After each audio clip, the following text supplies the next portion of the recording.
जय हिंद दोस्तों। आजकल क्रेडिट कार्ड का इस्तेमाल बहुत ही धड़ल्ले से हो रहा है क्योंकि इसके बहुत सारे प्रॉफिट हैं, बेनिफिट्स मिलते हैं, लेकिन इसके अलावा इसके बहुत सारे डिसएडवांटेजेस भी हैं। इसका सबसे बड़ा बेनिफिट ये है कि ये इजीली अवेलेबल हो जाता है। आप इसे ऑनलाइन या ऑफलाइन प्राप्त कर सकते हैं।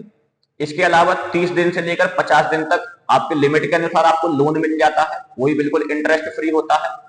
इसके अलावा आपकी क्रेडिट हिस्ट्री बिल्ड करता है।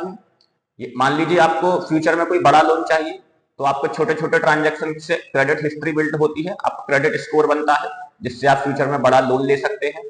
इसके अलावा आप मेन वेबसाइट पर जाकर कैशबैक, रिवार्ड्स और ऑफर भी आप प्राप्त कर सकते हैं। लेकिन इसके कुछ डिसएडवांटेजेस भी हैं, वो मैं आपको बता देता हूं।